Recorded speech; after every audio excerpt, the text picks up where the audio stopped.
Bonjour everyone. We are Sandfall Interactive and welcome to our manor. We are a small studio based in Montpellier, France, working on our first game, Clair Obscur, Expedition 33. It's a turn-based RPG set in a fantasy version of late 19th century Belle Époque France. Here we are. Our grand adventure in game development actually started as a solo passion project. I wanted to create something like the JRPGs with turn-based combat I grew up with and loved, but that fully leveraged the latest tech, refreshed the genre with new features, and took place in a compelling world. I knew I needed help to realize my dream. First, I turned to a programmer I knew would get it. Guillaume and I started trading ideas right away, and that quickly turned into trading files back and forth. Soon, I was creating the first prototypes of the reactive turn-based system, combining real-time offense and defense element, and a cinematic battle camera system. Things really clicked when we tested the first version of those features. We felt we had something both challenging and fun. As Tom and I went back and forth and iterated on game elements, a vision started to come together, and I shared it with an old friend from university. Guillaume and I are both passionate gamers, and when he described the project, I quit my job the following week and joined the team without hesitation. Because I believe that in video games, success always starts with a strong creative vision. And we had that, defined by 3 core elements.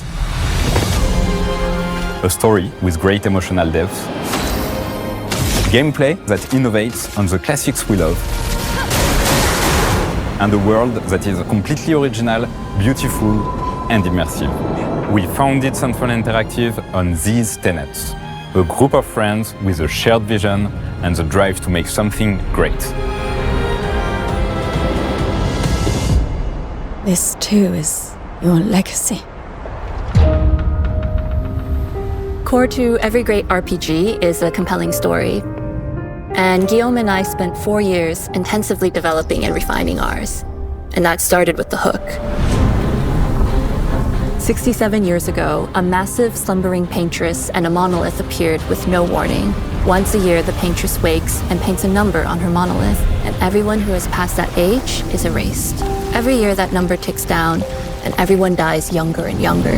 Expeditions depart to kill the paintress, determined to fight until their final breath, but none have ever returned. Our story follows Expedition 33. Expeditioners, we honor your dedication. Guillaume and I knew early on that we didn't want to focus on good versus evil. What's interesting to us are people who, yes, are flawed, but who care deeply about each other. And conflicts arise because they have different perspectives on what needs to be done. I'm sorry about earlier. We wanted our story to feel dark and mature, with adult characters who feel like real people with real experiences. I'm always missing something that everyone else just gets. The heart of the story is about overcoming an existential threat while struggling with loss and grief. And it's rooted in the characters' relationships, both to each other and to themselves. What are we gonna do, huh? Tell me. What are we gonna do? In a world like this, how does one stay hopeful or make peace with their fate? What duty do we owe to each other or to ourselves? These questions are deeply personal to me, and they permeate the story behind the story. Know that Lumiere fights with you. Tomorrow comes Expedition 33. The characters all have their own motivations and perspectives. Gustave and Lune are deeply invested in the expedition, even if they fight all the time. To them, the mission is tied not only to their family, it's central to their identity and purpose. Protocol doesn't cover every contingency. You know that. Contrast that with Ciel, whose darkest days have already happened. What are the stars whispering to you? Actually, I'm the one whispering to them. It's something my dad and I used to do. And Maëlle, who cares more about really living her life, not just living longer. Gustave, are you real? It's not all dark, though. Along the way, they meet various colorful NPCs and recruit Monoko, who is a friendly but kinda bloodthirsty philosopher and a fully playable character. He has a really cool battle mechanic where he can turn into the enemies he defeats. What are you doing? Just need the foot. Aha! He's very, very old and has seen many expeditions come and go. He is a Gestrol, which are a group of playful beings who view battle as a form of meditation. They're fun and sort of ridiculous. You'll meet Monoko and many other Gestrols across the game. Bonjour. And of course, there is Esquier, who is one of the oldest and lore-wise the most powerful creatures in the verse. Esquier is that powerful? He will be your mount and help you travel to secret corners of the world. And if you bring him back his special stones, you can unlock abilities for him to access new areas of the world and find exciting secrets. I'm strong, but I'm not that strong. Everyone has their own reason for joining the expedition, and each of them has their own story arc and resolution that we think players will really connect with. In addition to a strong narrative, we had a clear vision for our own take on the genre's core gameplay. Our reactive turn-based system takes the traditional turn-based battle mechanic we love and adds real-time reaction, which gives combat greater intensity and dynamism. During enemy turns, you can negate all damage by dodging or parrying at the right time. But balancing turn-based with real-time mechanics took a long time to get right. During initial playtests, turn-based players often found the real-time elements too hard. Some of us are still traumatized by enemies from back then. We've done a lot of rebalancing since, and with a lot of iteration, we ultimately came up with a formula that we're proud of. Players who are good at real-time can take more risks, and others can counterbalance with items and strategies. A big part of that formula lies in the many ways you can customize your character. We spend a lot of time designing each character's unique mechanics and their custom skill trees. Our philosophy is making every type of playstyle viable so that everyone can have fun with how they play the game. Each character has a unique mechanic. Mel switches between stances which can alternately boost defense or power. I personally like to make Mel the protector of the group, but I'm pretty much the only one at the studio who plays her that way. Most people play her as a glass cannon with Gustav's complementary skills. The characters can also equip hundreds of passive effects, which in our game are called Lumina. Every character has more than 20 unique skills in the skill tree and hundreds of passive effects they can gain through Lumina and weapons, so there are a ton of builds and playstyle to explore.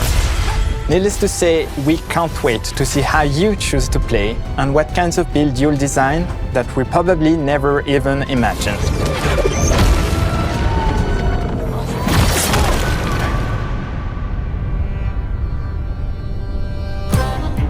Our story is set in the French fantasy world, and I was really excited to design something unique. Every level has its own color and texture identity. For example, the Gestrol Village is an early area in the game where players can enjoy a fun break. We wanted something that feels chaotic, grungy, and toy-like. It's basically a bazaar. Everything's disorganized, chaos everywhere, huts are unsafe, built without much thought. It's a place where anyone could fight you at any point, which is pretty much what the Gestrols are like. The Gestrol Village is hidden inside the ancient sanctuary. The ideas here were forest, labyrinth, and sentinels. I designed it as a vibrant place, like an old graveyard of Gestrols, or forgotten wooden toys in a box, with two main colors, red and white. I wanted to make it feel cozy, hidden from danger, with traps and labyrinths in case enemies get in. Same process with the characters. Monoko came in a single concept. I thought of a monkey-like body, white fur, with a black and red flat mask. Ladies, could I? Ow! Definitely a Gestrol. For Esquier, we needed a cuddly companion to take us around the world. I thought instantly of a giant inflatable balloon and old Victorian pillows with many intricate motifs. We start with the core themes and ideas, and the visuals grow organically from there. From the very start of the project, there was one thing that we absolutely wanted to bring back from older JRPGs. A feature we really loved, but is very rare these days. A completely 3D and navigable world map. Yes, we've got a world map. And it was a real challenge to create, both artistically and technically. And it ended up a lot bigger than we expected. You'll definitely need SK's help traveling around. Here we go! We're super happy with the result, though, as there's a lot of side paths and entire hidden levels. If you want to fight the toughest bosses of the game, you will have to explore. Good luck.